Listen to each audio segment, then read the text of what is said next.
E3 2017, big announcements, things Sage and the Rage are both excited and concerned for. We are Sage and the Rage. I'm Sage. And I'm Rage. Let's hop right in.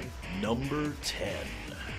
God of War. I am both super excited for this, the gameplay, the aspect of Kratos evolving as a character and moving forward, but at the same time, my big concern is this.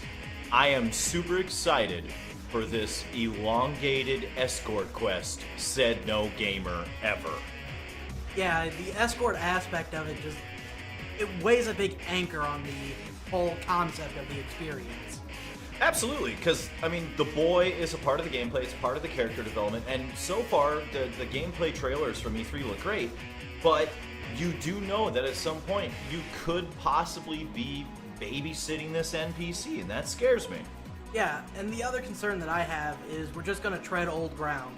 You know, swap out the Greek pantheon for the Norse pantheon, and you just got God of War all over again. Absolutely, but on the other hand, and I know it can't carry it, but the gameplay and graphics for this look amazing. Oh yeah, it looks like we're getting the same brutal Kratos that we all know and love. Except he has a beard now. He does have a sweet beard. Number 9. Sea of Thieves.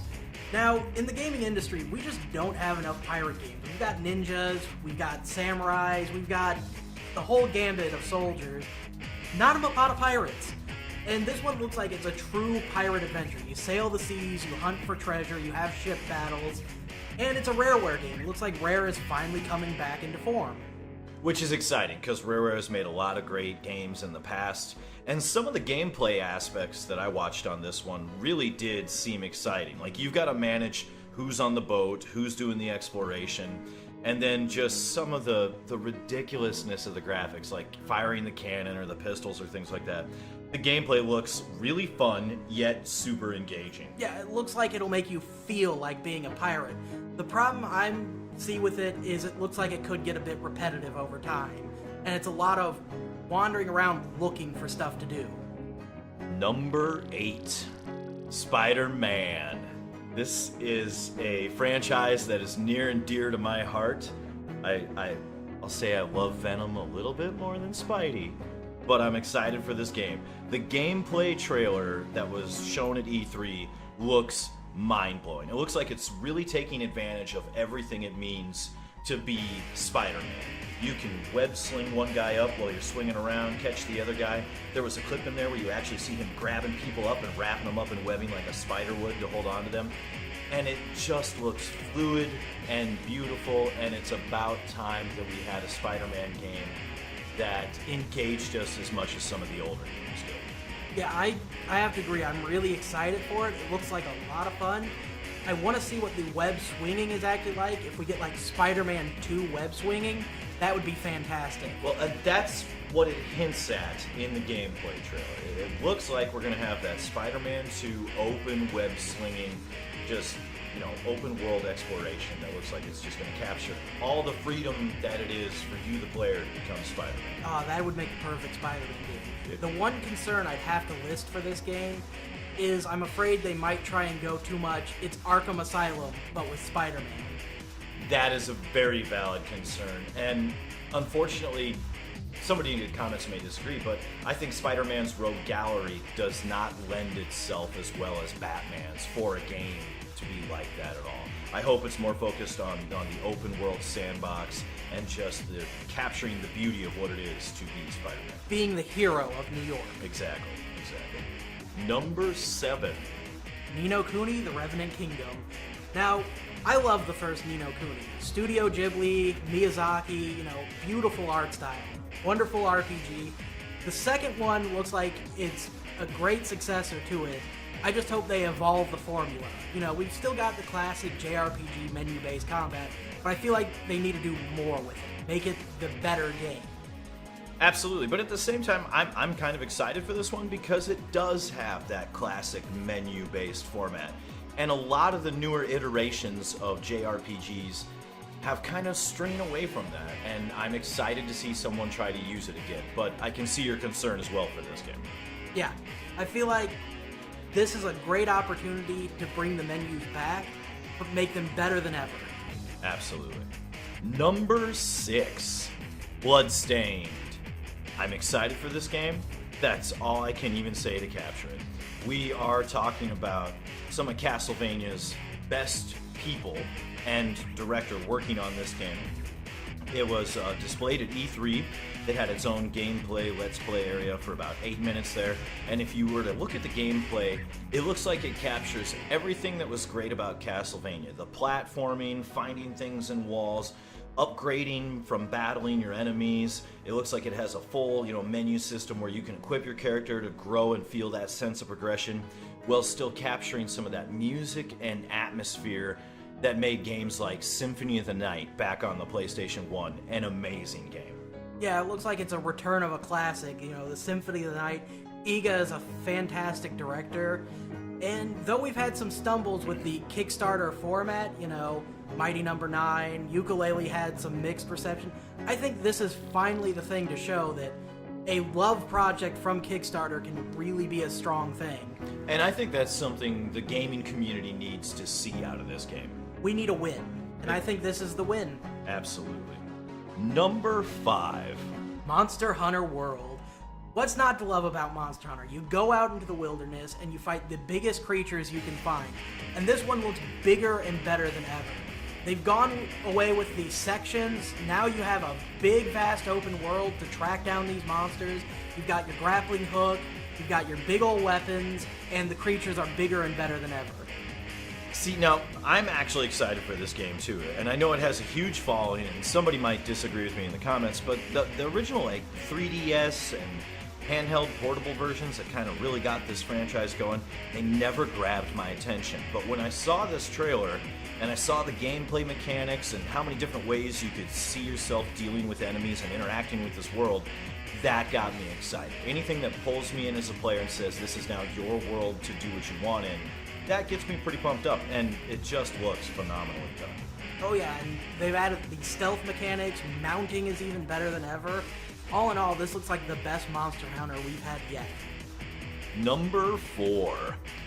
Wolfenstein New Colossus. I cannot give Bethesda enough praise for their first-person shooters. Other people may disagree, but I think Bethesda does amazing work. Their latest smash success with Doom, and now we come back to Wolfenstein. Oh yeah, Wolfenstein The New Order was a modern classic in my opinion. It had its missteps, but all in all, it really brought Wolfenstein back to what you know and love. Absolutely, and I feel like they have locked themselves in as a company now with Doom, and moving forward to this franchise, I'm excited to see that push forward, maybe combat put into this game, while I'm dual wielding guns and just going absolute crazy as BJ Blazkowicz. Yeah, and the classic fight the Nazis. Nazis are the classic enemy, and Wolfenstein really encapsulates that whole idea.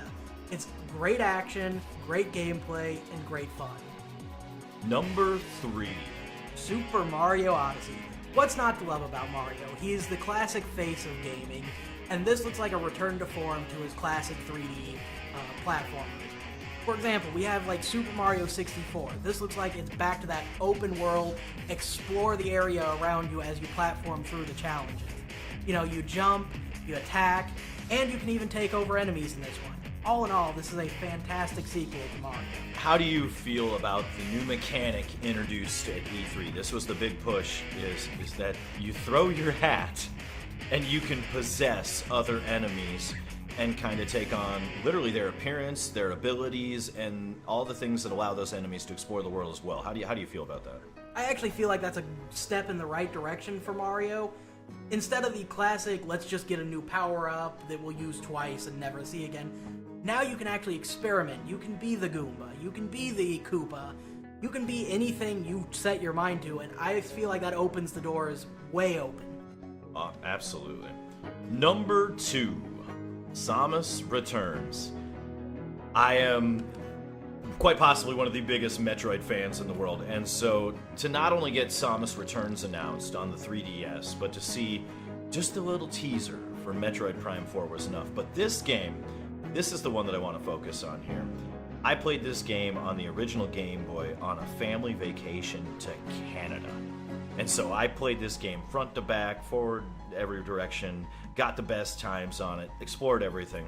And now I see we're gonna recraft that from the gameplay trailers. The combat looks way more intuitive. You can knock enemies away, blast them, you can aim in literally any direction now. And it just looks amazing, and I'm excited to see Samus Aran do what she does best and make her that stoic, badass female lead character that she is again. Not that I'm hinting towards a certain other M being bad.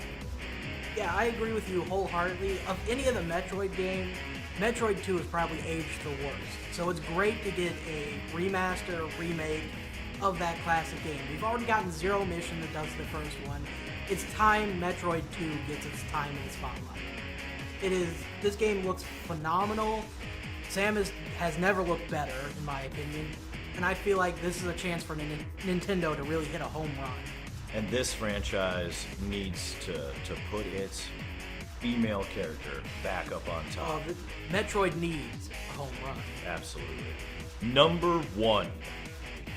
Metro Exodus. This is my number 1 pick for a number of reasons.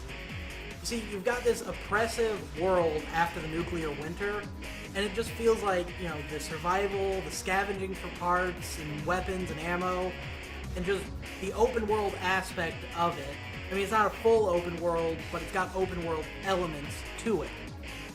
I think one of the things that was displayed at E3 was something that grabbed my attention was open world survival. And the atmosphere in this game alone looks amazing. It's got its dark and bleak points with its day-night cycle.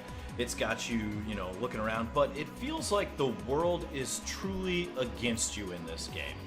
During the day, during the night, during underground, during above ground, doesn't matter what. And that can be absolutely horrifying. Not in the jump scare way that a lot of different games go, but with that many odds stacked against you, it truly feels like, from what I've seen in the gameplay, is that you're really going to have to work to survive in this game and in this world. And that's something that I gravitate to. Anything that can pull you in and make you feel the odds against you like that, when you come out on top, that is a satisfying thing as a gamer to experience. Yeah, to me it feels like everything Fallout wants to be. That is a bold statement. Bold statement I stand by. Alright, number 1, Metro Exodus. That was our list. Tell us what you think down in the comments.